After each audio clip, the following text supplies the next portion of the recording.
ॐ अखण्डमण्डलाकारं व्याप्तं येन चराचरं तत्पदं दर्शितं येन तस्मै श्रीगुरवे नमः। ॐ बालरविद्युति मिन्दुकिरीटां तुङ्गकुचां नयनत्रयुक्तां स्मेरमुखीं वरदाङ्कुशपाशाभीतिकरां प्रभजे भुवनेशिं।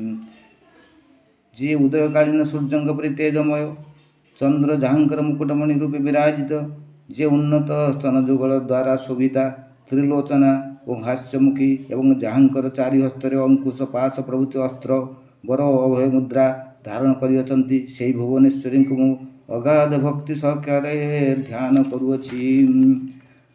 ओम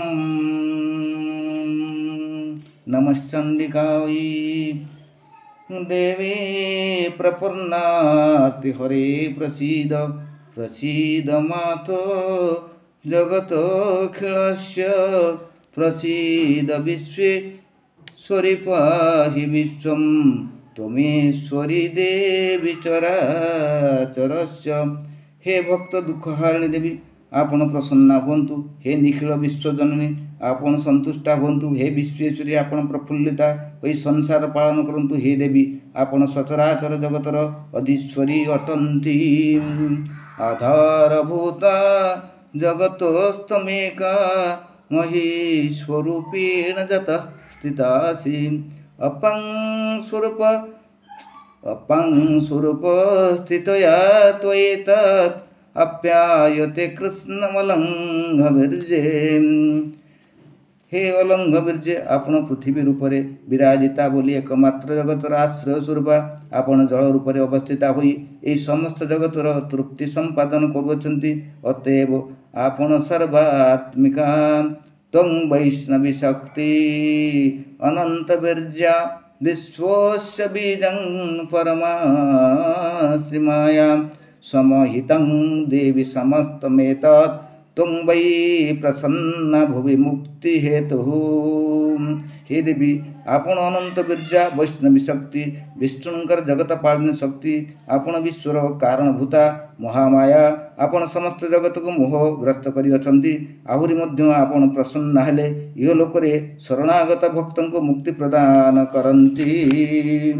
विद्या समस्ता स्तव देवी भेदा स्त्रिय समस्ता सकला जगस्तु त्वयैकया पूरितमं वै तत् काते स्तुतिः स्तव्य परा परोक्ति।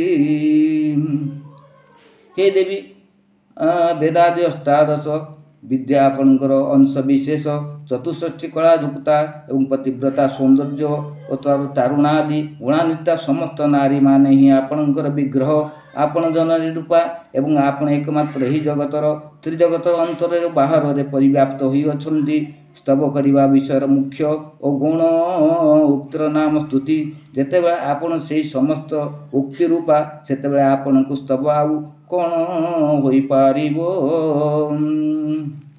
हरि ओम। ओम नमो चंडिकायै ओम नमः चंडिकायै ओम नमः चंडिकायै। अंगरोगानशेषा नपहंसि तुष्टा रुष्टा तु कामान् सकलान् अभीष्टान् त्वमाश्रितान्नं न विपन्नराणां तमाश्रिताय श्रयतां प्रयान्ति। हे देवी आपण संतुष्ट हेले असंख्य प्रकार दैहिक मानसिक रोग विनाश करती एवं रुष्टा बा असंतुष्टा हेले वांछित कामना समस्त विनिष्ट करती। आपणक आश्राकारी मनुष्य मानकर विपद स्थायी रहे नहीं। जी आपणकर चरणाश्रित से अन्य मानक ठारू मध्य आश्रय प्राप्ति हुए। विद्याशास्त्रेषु विवेकदीपे स्वाद्येषु वाक्येषु चकात्वदन्या ममार्थगर्ते तिमोहान्धकारे विभ्रामयते दतीव विश्वं। हे देवी इहकाल सम्बन्धीय समस्त विद्या मनुस्मृति आदि समस्त धर्मशास्त्र एवं विवेक उत्पादक वेदांत वाक्य समस्त आपण व्यतीत अन्न किए प्रवर्तित करुअछि। देवी गभीर अज्ञान अंधकार और ममतापूर्ण संसार गर्भरे आपण व्यतीत अन्न किए बारंबार भ्रमण करि पारे। हरि ओम नमश्चंडिकायै। विश्वेश्वरी त्वं परिपासि विश्वं विश्वात्मिका धारयसीति विश्वं विश्वेश वन्द्या भवति भवन्ति विश्वाश्रया जे त्वयि भक्ति नम्राः। हे जगदीश्वरी आपण संसार को परिपालन करती आपण विश्वरूपा आपण विश्व को धारण करती आपण ब्रह्मादि देवंकर मध्य वंदनिया जे भक्तिपूर्वक आपणकर शरणागत हुए तार संसार आश्रयस्थल आपण हुअन्ति। देवी प्रसीद परिपालयो नरीभिते नित्यः यथा सुरवधू दधुनैव सद्यं पापानि सर्वजगतां च समग्नया सूतपातपाकजनितां च मोहोपसर्गाम्।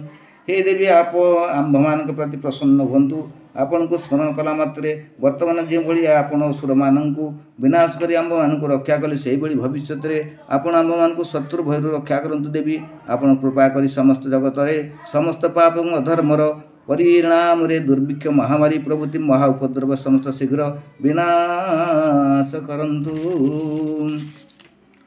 ओम सर्वबाधा प्रशमनं त्रैलोक्यस्य अखिलेश्वरी एवमेव त्वया कार्यमस्मद्भैर्विनाशनम्। देवगण प्रार्थना कले विश्वेश्वरी आपण आंभमान शत्रु को विनाश करी जो भली त्रिभुवन समस्त विघ्न निवारण कले से भली भविष्य मध्य करिवे। ओम नमः चंडिकायै दिव्यार्पणमस्तु। ओम शांति शांति शांति।